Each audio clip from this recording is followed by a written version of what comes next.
Did you know that Wardy spelled backwards is Idra? Idra with a W. I like to say it as I draw, but yes. I used to write my name backwards as one of my ladder accounts. Bottom right is going to be Scarlett. I used to have one of my ladder accounts be I draw, just Wardy backwards. No one ever asked if I was Wardy. That's like here in the top left, I have Red Terran from the Dragon Phoenix Gaming. Everybody asked if I was Idra. And nobody realized that it said I draw. Like, I draw things, you know? Like, I draw, like an artist would. You know, nobody realized it said, everyone just asked, Idra? It was a wild time. Scarlett Kira here has Bjorn and Dark go 1-1. Now you got Scarlett and Kira. Like I say, I think Kira was the obvious choice. You're going up against Scarlett or Lambo. I wouldn't say either of those players have been particularly praised for their ZvT lately. For their ZvZ and ZvP seems to be their strengths for the most part. Not that they're bad in ZvT. But, yeah, not that they're bad in ZvT, just, I would say if I had to pick a match for them, I'd pick a ZvZ or a ZvP. I think ZvZ for Scarlett, ZvP for Lambo. Yeah, I don't envy having to go into this match as Scarlett because I feel like Kira's great, and while she did beat Kira in that season finals not so long ago, it's going to be tough to replicate. That on top of the fact that obviously again this map is Curious Minds, it's a very Terran map, it was kind of obvious that Kira was coming out, and I'm pretty sure Shopify Rebellion probably thought that too. As we get this up and running, guys, off and away. Map number 1 of Scarlett and Kira here. Again, they will play 2 maps here in the World Team League semi-finals. Top 3. Winner of this goes on to play against Team NV in the Grand Finals later today.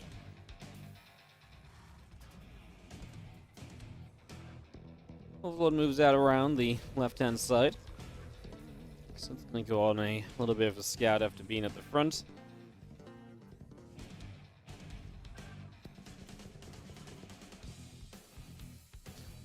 We're just going to see 2 racks from Kira, so he's already going to play 2-1-1. Not a surprise, right? Small map. If you can start the aggression early and keep that aggression and momentum going, then that's obviously very good for you. So I imagine that's something of the plan. Obviously, Scarlett gets a 3rd hatch down. Oh, Kira's going to play 3 racks even. So not even just 2 racks, but 3 racks obviously means you're a little bit more aggressive and you have a little bit more going for yourself in these scenarios. And obviously, because it's a short map, you can take the 3 racks and walk across the map with those early units and make something happen with it. This map, build works on the shorter map because you are aiming to walk across the map and to go from there. So, yeah, looking to be aggressive as Scarlett will lose the early Overlord thanks to the command center lift. So, CC lifts. Overlord is killed. And just going to be seeing our tech lab coming down as the reactor on the first barracks already. And the first few Marines already coming across. Secure already trying to apply some of the initial pressure to Scarlett. Now, Scarlett, not so much this season, but last season of the World Team League in the regular season, met a lot of the top Terran players. And it was kind of rough because she just didn't have a lot of early game ZvT kind of fortune, I would say. She just consistently was kind of struggling a lot in the early game, and that's why I was always kind of not a fan of Scarlett's ZvT in the past year, and it was a surprise to me when she went up 2 games against Innovation in that season finals in the second season of DreamHack, or the first season. I think it was the first season, right?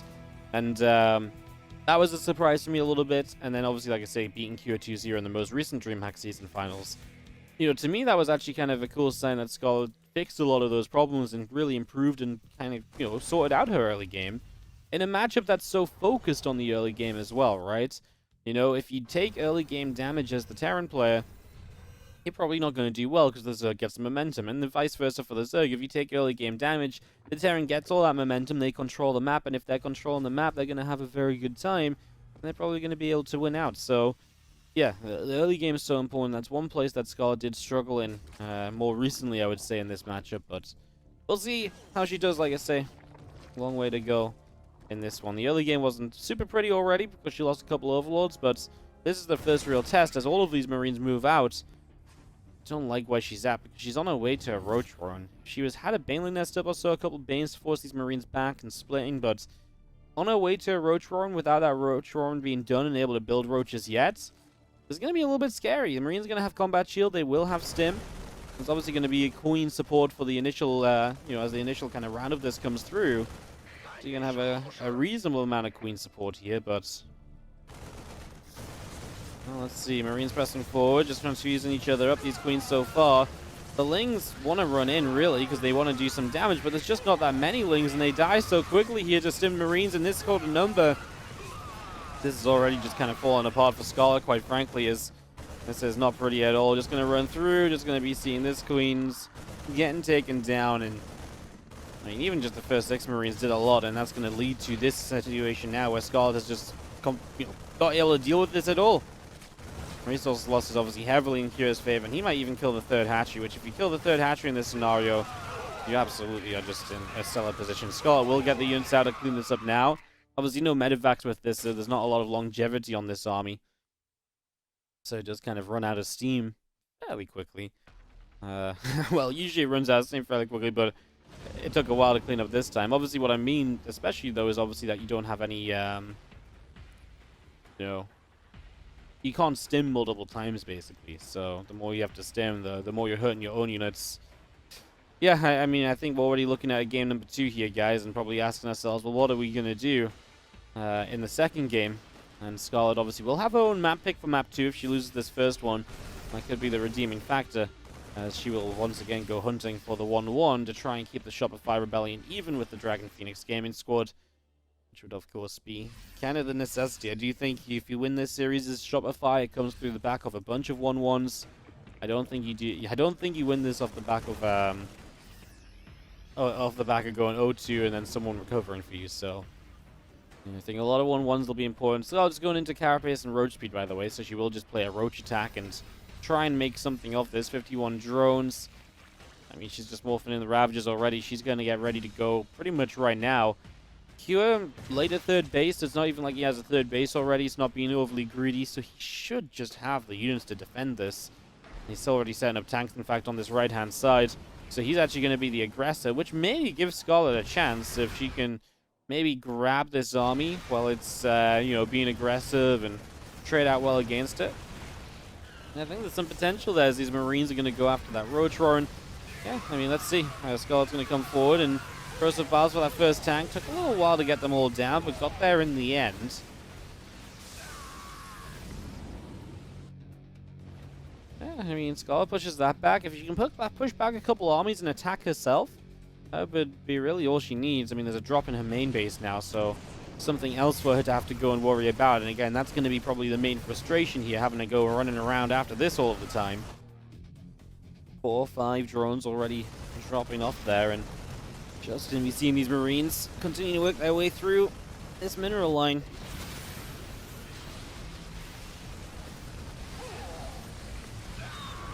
Roachers and Ravagers moving in. People's taking quite a bit of damage. Queens are there to push the medevacs back. And those Marines continue through. Overlord's taking a real chunk of damage at the moment, so a lot of damage being done to those OVs. The Marines are going to come back onto the hatchery as well, and Roaches and Queens will come through to also try and help out to push that back. It's going to be seeing our medevacs loading up, but Scott just going to GG out of the game. She's being dominated by drops. Early game wasn't good enough. The damage off the 3 racks was way too much. Here we are, map number 2. As in the top left-hand side of her own map pick, Pride of Altaris. It's the Pride of the Shopify Rebellion. It is Scarlett.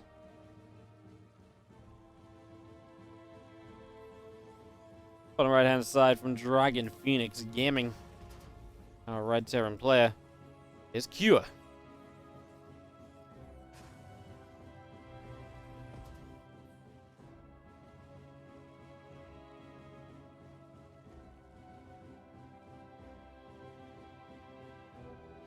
Sasha was playing in the dark. I guess, well, I mean, if she's East Coast Canada, it's like 6 a.m. or so. It is just naturally dark out there right now. And yeah, she could probably turn the lights on. I guess worth mentioning, right, it's early in the day for Scarlett, 6 a.m., so unless she's playing late at night, which I wouldn't advise, because obviously she's got a full day of StarCraft ahead if they assume they're going to make it to the finals. Then, yeah, she's got a full day of StarCraft ahead. Something to think about a little bit.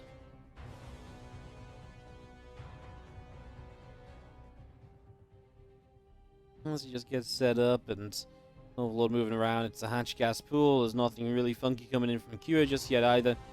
So far, so good.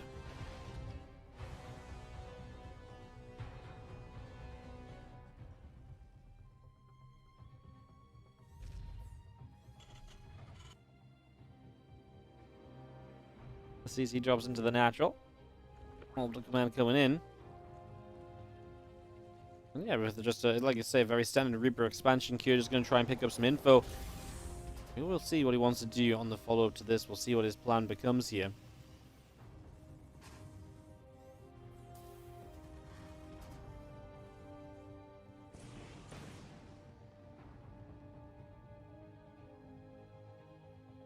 There it goes across. Again, hunting for some information early. So I just read in chat, see what you guys are up to. Reaper dives in. I mean, we're going to see these few Lings coming forward, and that Reaper is going to get chased back a little bit, so Reaper has to back it up a little. Just going to be seeing the Ling is still taking a few more shots there, so Ling's taking some damage.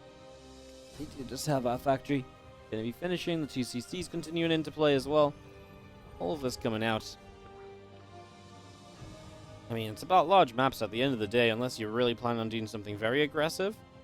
And you are just going to go 3 CC, I think, and kind of play aggression off the back of there. I mean, one of the best things you can do, I suppose, just to accept the macro game, even if you don't want to play macro on this map because it's huge. Too huge, right? You kind of want to find a way to end it early, but the size of the map then makes that difficult as well. I mean, it's just a tough map to play on. And don't forget as well, if the Zerg gets too much control, they're going to be able to take a gold base fairly easily on this map as well, and that's also going to be a factor that you have to keep in consideration.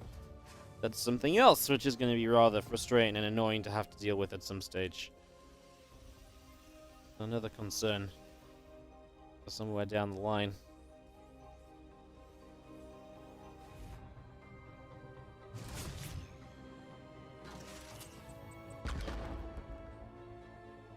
Whereas just continue to move around, the Viking and a couple of additional Hellions will continue in.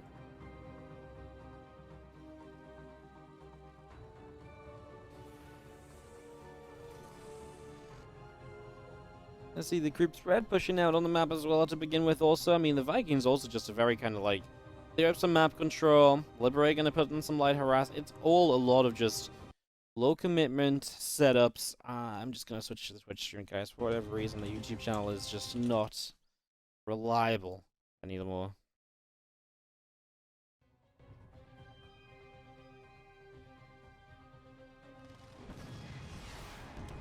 Was it laggy over here though? Oh, it's fixed. There we go. It's just getting set up. Alright, so the Viking comes out, is going to grab an Overlord, so Overlord will get picked off there. I'm just going to see the couple of Hellions going to go and take the Watchtower. Again, Creep will have a lot of different directions to go, and you talk about Scarlett, who is some, queen of creep spread, really.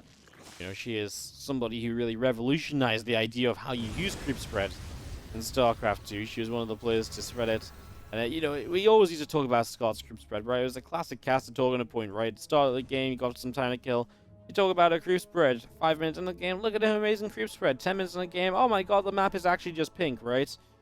He's always had that kind of amazing creeping ability. And to me, she was one of the first Zergs to really put so much focus on the creep spread. I mean, Zergs creep spread in the past, but Scarlett really took a creep spread into a whole new level. That's, when we say legends of the game, that's why Scarlett is one of them, right? Just somebody who has had an impact in major ways on not just, the tournaments that we've watched and everything, but the way the game is played.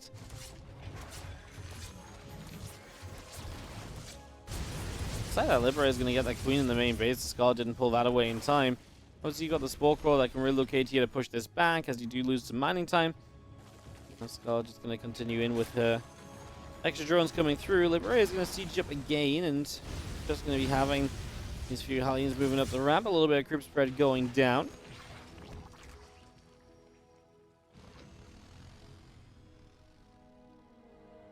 I mean, that's credit to Kira so far. He's doing a good job of denying the creep, and the more you deny the creep here, the better it's going to get for you. So, definitely a factor.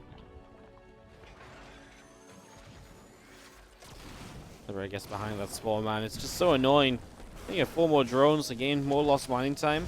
Maybe it's going to be done now as the Hellions are being focused on, so maybe Kira doesn't get the chance to actually move that Liberator one more time, but otherwise looking pretty good. 7 drones killed, though, and I mean, it is just good damage once again, and 12 creep tumors. Yeah, like I'm said, The creep was being denied very well, and in a lot of different places too. I'm going to get more creep on that right side.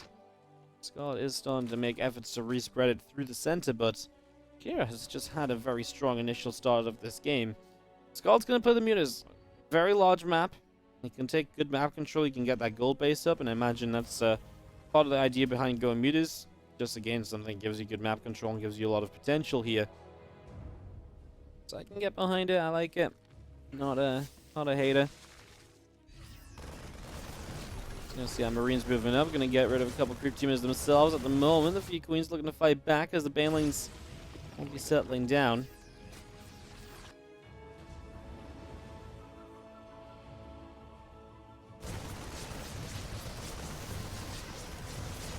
This is turning and dropping transfusions on everyone. We do see Bane's going to start rolling in. Bane's down the map as well as just bringing this along, and just going to be seeing these Marines stemming up. 18 SCVs are dying in that picture-in-picture, so that Baneling run by. It's big time, and Q's economy takes a heavy hit. Okay, well, that's a big loss. Marines and I wouldn't mind going up the left side. This Overlord going to go down. Is Scarlett's getting a bit of control with the denial on some economy. That's the kind of thing you need, right? And if she gets up to her mutas, and she can take control of the map with the mutas, stop these drops a little bit more, that's only going to help her as well. These Marines are low HP on the right-hand side as they run on in with into these queens. A few queens will begin to go down, and it's only really going to be the Hellbats left, so whatever is saved is not as worthwhile as you might think it is. 2 upgrades do start from Kira though, and that's something Scarlett will have to play catch-up on, as she has actually only just now started her +1 melee. She has got Carapace. Oh, she doesn't have Carapace either. So she's an entire set of upgrades behind. Kind of the cost of going mutas, but to a whole new extreme. Like, maybe you'd be half an upgrade behind usually, but an entire set of upgrades is kind of worst case scenario. So her upgrades are in a bad place. I'd love to see more of these Bane run-bys, etc., right? Those Baneling run-bys are the kind of thing that will keep Scarlett in a much better position overall in this game, so definitely hoping to see something more from that as we continue through.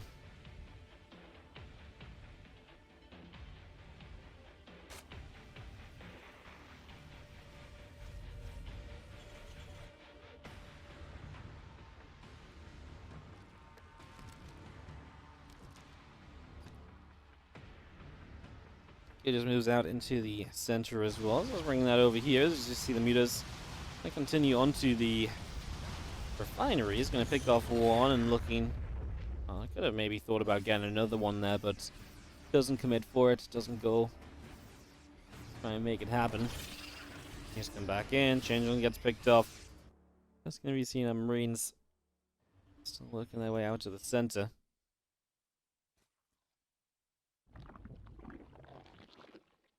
Melee, Carapace, flyer attacks. All this continues in. Middling will be done soon as well.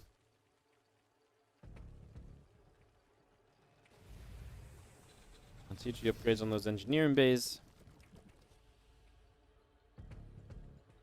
Scarlett is at the point where she's maxed out, and well, I would like it to have her upgrades before this fight, which are just a few seconds away. Scarlett is going to have the strength of Pride of Altaris now at her back, right? Where she's getting that gold base up, so she's going to have the gold base economy. She's going to have the army composition where she can kind of just throw units at Kira a lot, and she's on 95 drones, so she should just be able to take fight after fight after fight. And Kira's just going to get repeatedly kind of pushed back while Scarlett has an entire massive map behind her to expand on. She's gone through the the earlier stages of the game. And that's very important, because I think with that, Scarlett is going to be able to take a seat on the driver's side now. She's going to be able to take control of this map and make it happen. The biggest issue would be if she was to end up on an army that just can't quite clean up the army of her opponent. We're going to see the Bane run by on the picture-in-picture. Might be nice just to see that on the full screen, because nothing's happening over here. It was actually defended well by Kua. He pulled the SCVs on the third base, and he had units on the natural, so this really didn't do as much as you might expect it to. Those few Banelings taking some damage. Just gonna get pinged at, and maybe you see now Marine Marauder back along the right-hand side. Mutas and Banes in the middle as well, trying to get set up here and Just seen Scarlett trying to find a fight. This army's kind of out on the map. Maybe could have dove on it. She's actually going to dive for the base instead. I mean, in general, aiming for the bases and, trying to get rid of the economy is sometimes better. I feel like if she wanted to go for that, she should have hard dove the units on the right side when they showed up. Because there wasn't enough units there to defend that. But I think she's also just very afraid of Widow Mines, right? You don't want to get too caught up in the, in the Widow Mine game. Because Widow Mine's able to just do well, then you're kind of running into your own death trap, so... Widow Mine's there, just defended the Baneling run by with ease as well, so again, good play. And Kira, good to leave a couple mines there, and does help him out a lot defensively.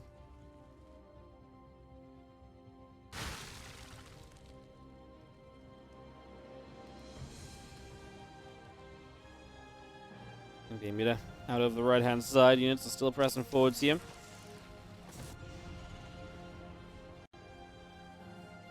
We have now a couple of CCs coming down in the Ghost Academy as well. Kira's accepting that, ending the game on Pride of Taurus is not easy, so he's just going to set up for the late game. As late a game as he can do so. Like I say, all the CCs and everything else.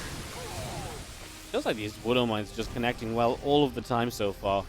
A few Banes rolling to clean them up, and they all get blown up. Not a single Bane remains. Sometimes you see them roll in, kill a couple mines, and then have, Banes left over. Obviously, it depends on numbers and stuff, but just feels like the connections have been decent so far as we run down here. There's a couple active mines on the high ground still that have not been activated. I mean, that's Scarlett pushing down a ramp into a Cure Concave, so a lot of those Banes started to get killed off. Maybe Scarlett shouldn't have gone too much further than her creep spread there. Problem is, her creep spread on this side has been denied. It's one of the positions Cure has done well to shut down. And has definitely given himself a good shot at in the game because of, so definitely a factor.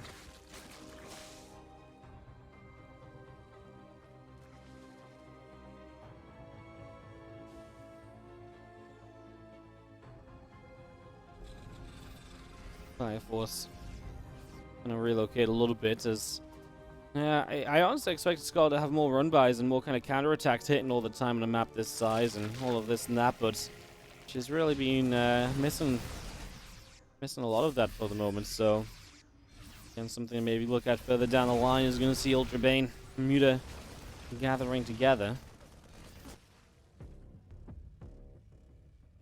He's going to run across here and just going to be some planetary fortress that's going to immediately be in some trouble. These Banes will come through. The Bioforce gets across. Queen is going to get taken down. This army is scary from Kira. I mean, like I say, Scarlett's got to make sure she's always got that army which can clean up the army of her opponent, because otherwise that's where this game can go wrong, and right now that might be where this game is going wrong. Her Ultras came down that ramp and just died. She's making 90 Zerglings at once, and that's obviously a huge amount of Lings. Problem is, none of those are going to be Banes right away, so how much do you lose before you've got the Banelings out to deal with this? Scarlett's doing a lot of damage across the map, could even kill that Obelisk. Kira's not paying attention, Banes could roll into it. Now Bane's left over, but she is now losing multiple bases of her own. She really needs that damage that she's doing across the map. She does kill off that orbital, by the way. It does not lift, so that dies on the other side. Here Scarlett goes, trying to clean this out. Widow Mine's connecting, and in the middle of this count is just gone, so the meters are non-existent now. That means these medevacs are going to get away. If there was a few meters left, they could have chased these medevacs down. That would have been fantastic. Scarlett still has money in the bank to spend, but, well, needs to freaking spend it. He's going to get the supply lead on the cleanup, and like I say, also spend her money. 8 new Ultras coming up. Ultras on their own, though, I mean, is that not overkill on the Ultras count? Ultras on their own should not be able to do very well.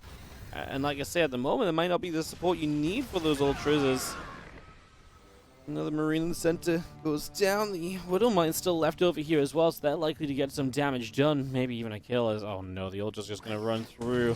They're not going to kill Ultras, but they're going to put some good damage on the Ultras. And that's obviously going to make them at least need to pick up a transfusion. If there's no transfusions available, then even worse. It's going to be a little bit tougher.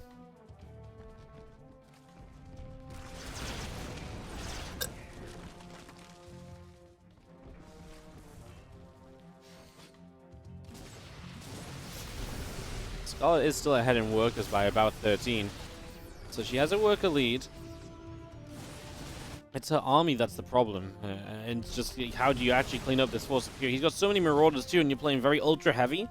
So the Marauders can just kite. And if it was like, a bit more Ling Bane with these Ultras, then maybe it is scary, but Without that, it's not so scary at all. She's going to find a base here. Scarlett will be forced to fight. She's in 24 drones deficit in the last little while. That drone kill count is just not faded because the damage continued over such a long period.